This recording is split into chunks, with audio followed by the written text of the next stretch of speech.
Everybody wants to be that guy, but nobody wants to be that guy. You get what I mean? Yeah, well, me neither. Alright, so what we have here is a harem fantasy anime that is basically carried by the female characters. Some people are a bit bolder in the sense that they just casually call it trash. To be honest, it isn't really trashy, it's rather generic and the fan service is definitely the focal point, but I'd say we have a good premise going on here. As for what that is, how about we find out in the next few minutes? So there is a high school student named Seiichi Hiiragi, fat, ugly, and short. He's the kind of guy who gets handed the shorthand of the stick. Nobody wants to be his friend. Girls never laugh with him, they laugh at him, and the bullies have a field day whenever he's around. Yep, if you go to the same school and you see this guy for the first time, you'll either be disgusted or feel pity. That just goes to paint the unfairness of this world. Yeah, I'm definitely going off the deep end, and the story itself isn't really deep. Although he may not look like he's worth anything and the bullies definitely eat him for lunch, our good protag Seiichi here is always trying to help other people regardless of the bullying, and that's why even if someone doesn't want to be involved with him, they don't hate him. In fact, it's he himself who'd rather everyone kept away from him, as he always faces the bullies all alone. He even pushes his childhood friends away because, in his opinion, that is what's best for them. School life isn't easy for him, and to make matters worse, his parents have already passed away. The poor boy simply couldn't handle the loss of his parents. He couldn't fully accept it. He needed a cop-out, an escape from the sheer dexterity of sadness and loneliness he was feeling. And so he ate, and he ate some more. He didn't go outside, he didn't even have the energy to go outside, and the only way he could temporarily escape from his suffering was by eating fast food. You know, the stuff that is delivered straight to your house. Now, things are normal for the most part. The definition of normal does vary though. But then one day, his entire class is supposedly about to be summoned to another world. They all have to team up in pairs, and one by one, his classmates keep getting transported, but nobody wants to pair with him. Not just because of his appearance, but also because of his unusually low stats. In the end, while everybody gets ready to start their hero's journey, in some kingdom in the other world, Seiichi is offered a different beginning, and one that is rooted in isolation. Just like that, he finds himself all alone in the middle of a comically big forest. There is no civilization whatsoever. To live, he has to survive, and for the sake of surviving, he has to go back to the roots. He has to learn how to live in the wild. He starts off by hesitating a certain fruit from a few monkeys. When he eats it, he experiences a change within his body, and a voice more or less explains this change. As it turns out, the fruit is the fruit of evolution.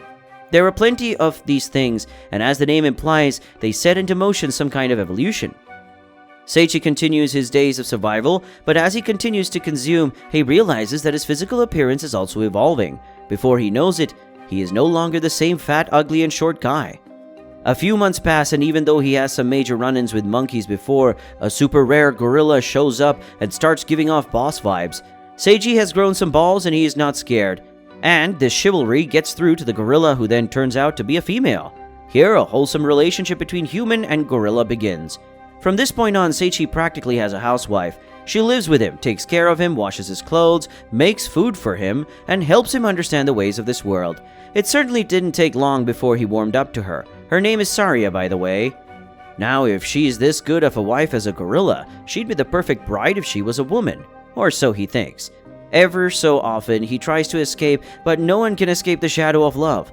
Anyway, she wasn't the only boss-tier enemy in the forest. Before long, Seiichi comes across a cave. There he finds an undead knight. The knight is surprised that a human managed to find him all the way in these boonies, but he's not a very pleasant host.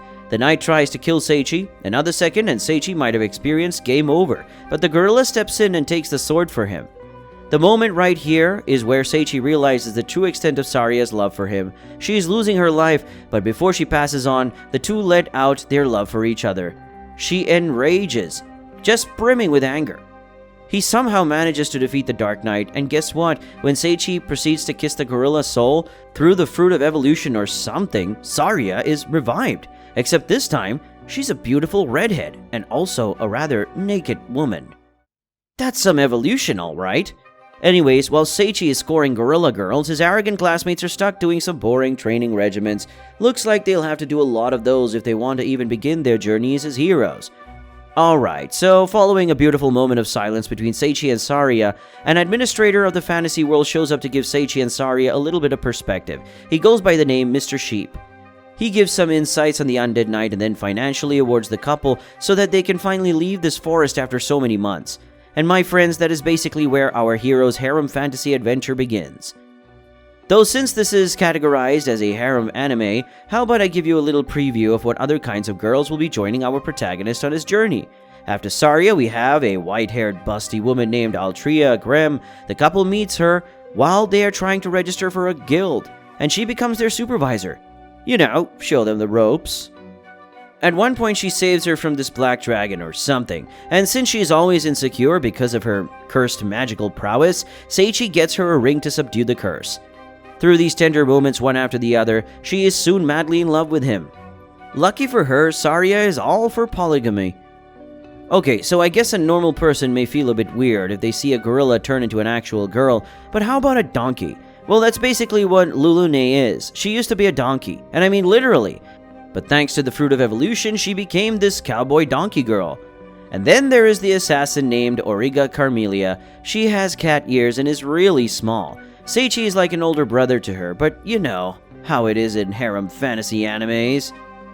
This is still the beginning, though, because the daughter of a demon king, a legit Valkyrie, and then of course, Seiichi's actual childhood friends, both of whom become his fiancés. The little guy really lucked out starting in the forest, didn't he?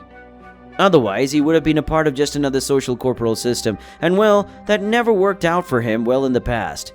Alright, so this was the premise and some of the girls. Now, the important question, is this anime worth it? Should you watch it?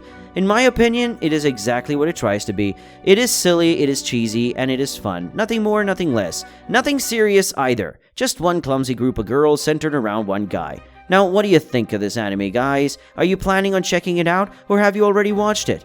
Always looking forward to reading and replying to your thoughts, and if you want more of these videos summoned straight in your notification section, don't forget to ring that bell. Like and subscribe the video as well, it's always appreciated. Well then, with that said, I'll see you guys in my next video.